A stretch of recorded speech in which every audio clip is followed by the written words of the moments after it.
Hello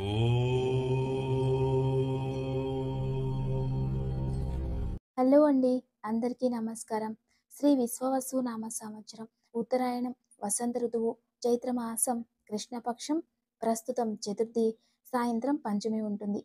ఈరోజు జ్యేష్ఠ నక్షత్రం. చాలా విశేషమైనటువంటి రోజు. గురువారం జ్యేష్ఠ నక్షత్రంలో ఆధ్యాత్మిక విషయాలకి చాలా మంచిది. ఇక జ్యేష్ఠ నక్షత్రంలో ఎవరైనా జన్మిస్తే అన్ని విషయాలలోనూ, అంటే ఏ విషయాలపైనైనా జనాలు ఎక్కువగా ఆలోచిస్తారు. ఇవన్నీ కూడా ఈరోజు మనం తెలుసుకుందాం. ఈరోజు కొంచెం వివరంగా తెలుసుకోవాలి కొన్ని విషయాలు.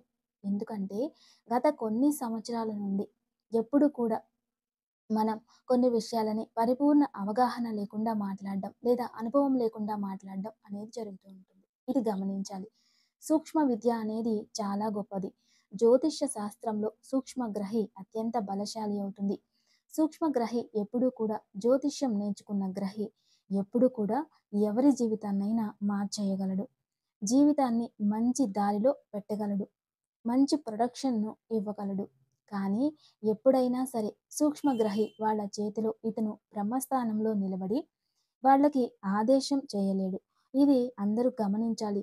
సూక్ష్మగ్రహి జ్యోతిష్యంలో, సూక్ష్మ జ్యోతిష్యం తెలిసిన వారైనా, ఏ ఒక్కళ్ళైనా సరే అటువంటి వారు ప్రజల యొక్క కష్టాలని, సుఖాలని, దుఃఖాలని మార్చగలిగేటటువంటి శక్తి ఆ సూక్ష్మగ్రహికి ఉంటుంది. ఎందుకంటే అది ఏ దారిలో వెళ్తే ఏం జరుగుతుంది, ఏది నీకు కరెక్ట్ కాదు, ఈ దారిని వెళ్ళు అని ఒక పరిష్కార మార్గాన్ని వాళ్ళు ఇచ్చేస్తారు.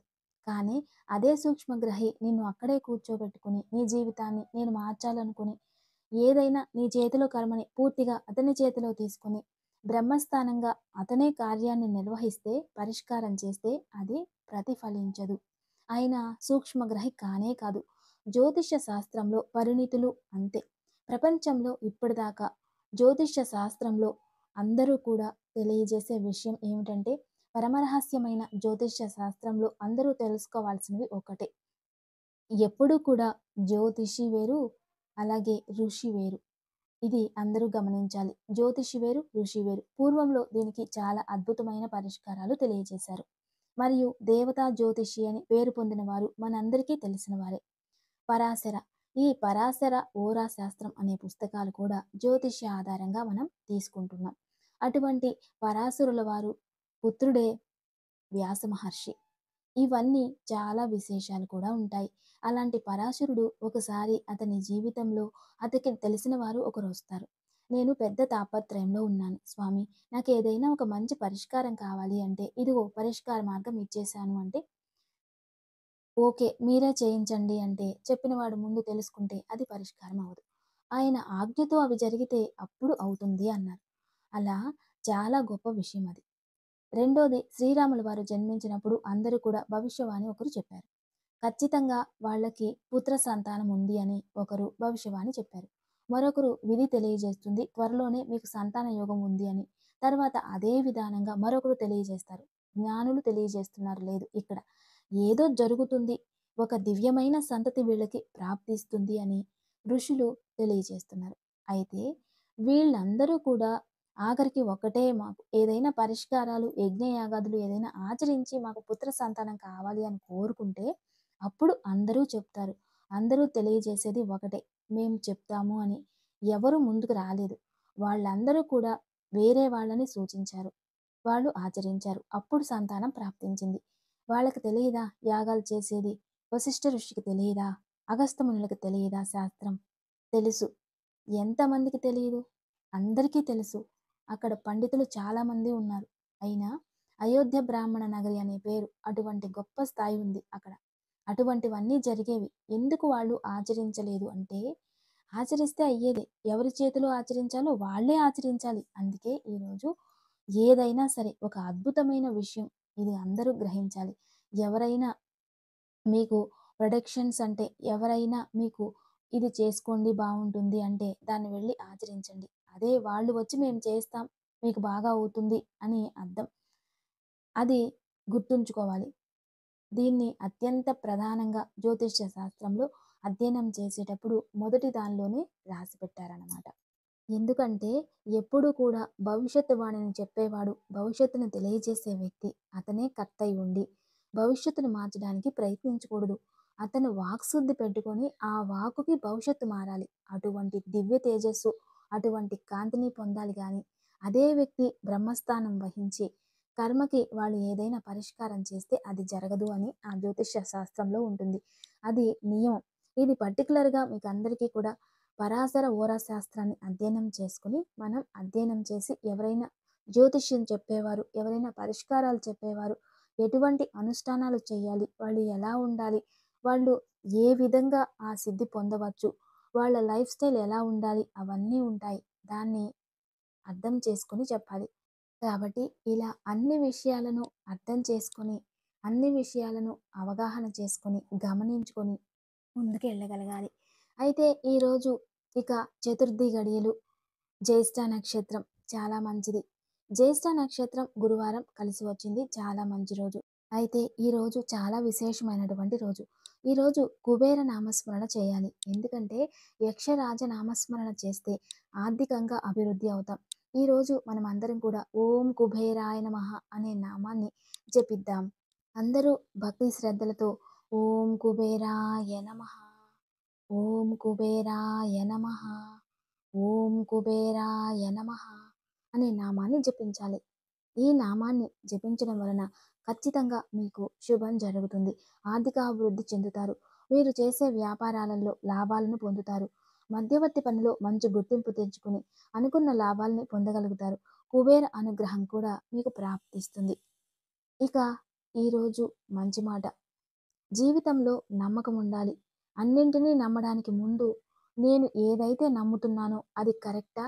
లేదా? అనే దాన్ని మీరు ఫస్ట్ క్లారిటీ చేసుకోవాలి.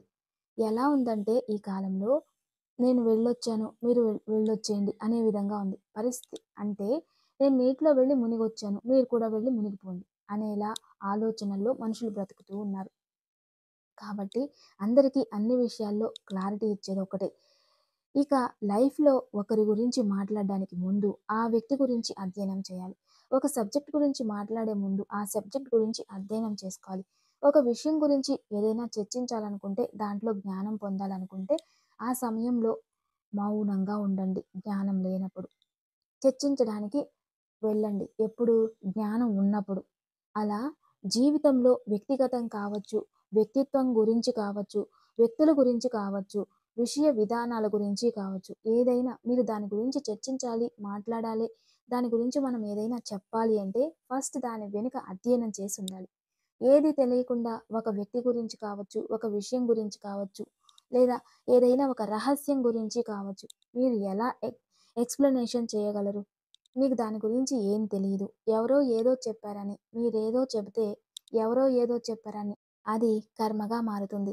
ఆ కర్మని పాస్ చేసిన కర్మ మీకొస్తుంది. ఉదయం లేచి రోజు దేవుడి దగ్గర పూజిస్తారు. సాయంత్రం లోపల తెలియకుండా ఇలాంటి 1000 పాపాలు చేసుకుంటారు. ఏదేదో వినడం, అదే నిజం అనుకోవడం, ఏదేదో మాట్లాడడం, ఇంకొకరి గురించి చెడుగా మాట్లాడడం, అక్కడ చెప్పడం, ఇక్కడ చెప్పడం, ఇటువంటివి వదిలేస్తేనే మీకు ఏదైనా వాక్ శుద్ధి అనేది జరుగుతుంది. అప్పుడు మీరు ఏదైనా మంత్రాలు చెప్పినా, లేదా దేవుడి దగ్గర 4 పూలు పెట్టినా దేవుడు స్వీకరిస్తాడు. మనసు నిండా కల్మషాలు, కుతంత్రాలు పెట్టుకుని దేవుడికి పూజ చేసినా ఏం ప్రయోజనం ఉండదు. కోపంగా దేవుడికి పూజిస్తే ఏం ప్రయోజనం? భగవంతుడికి కావలసింది క్షమాగుణం. భగవంతుడికి కావలసింది శిష్టాచారం. భగవంతుడికి కావలసినది క్షమాగుణం, శిష్టాచారం. ఒకరిని బాధ పెట్టకుండా ఉండే గుణాలు కావాలి. ప్రేమ కావాలి. భక్తి కావాలి. వీటిని మీలో పెట్టుకొని మీరు పూజిస్తే భగవంతుడు ఖచ్చితంగా మీ పూజని స్వీకరిస్తాడు. అదే ఇవి మానేసి మీలో వేరే వేరే ఆలోచనలు, వేరే వాళ్ళ గురించి, వేరే వాళ్ళ మీద వేరే వేరే ఆలోచనలు పెట్టుకొని దేవుడి ముందు కూర్చొని పూజిస్తే దేవుడు ఎలా మెచ్చుకుంటాడు? మీ పూజను ఎలా స్వీకరిస్తాడు?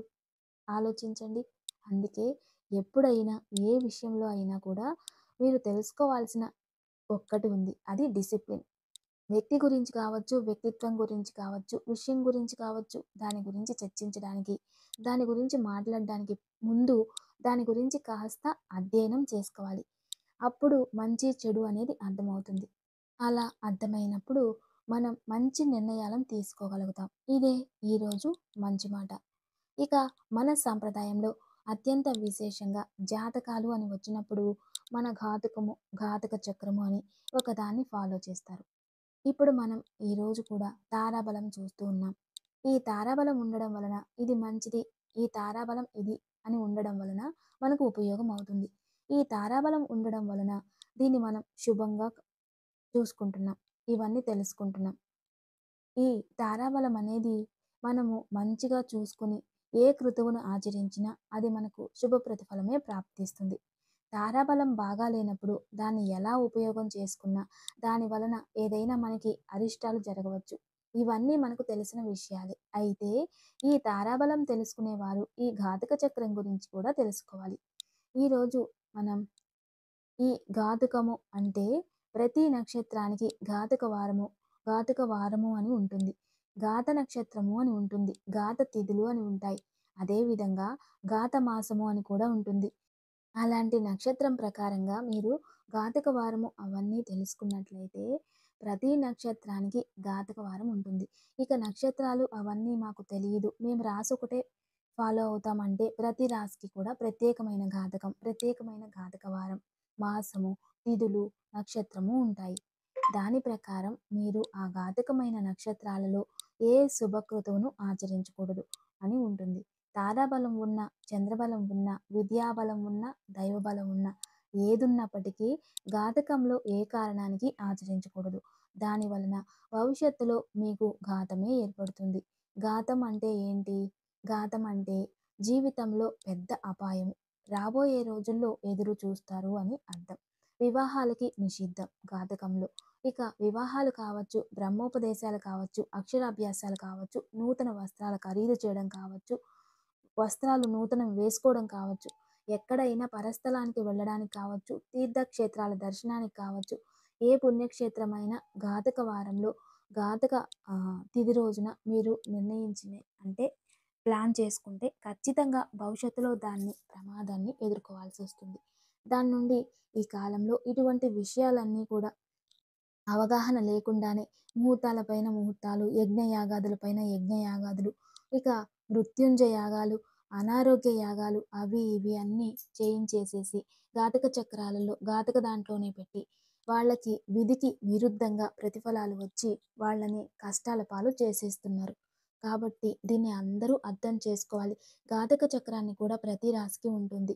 దాన్ని అవగాహన పెంచుకొని దానిపైన ఆ ఘాతక తిథులు, ఘాతక వారాలు, ఘాతక నక్షత్రాలు, ఇక ఘాతక మాసాలని తప్పించి వాళ్ళకి ఏ యజ్ఞ యాగాదులు, ఏ శుభకృతువును ఆచరించినా దివ్యమైన ప్రతిఫలాలు ఆ యజమాని స్వీకరిస్తాడు.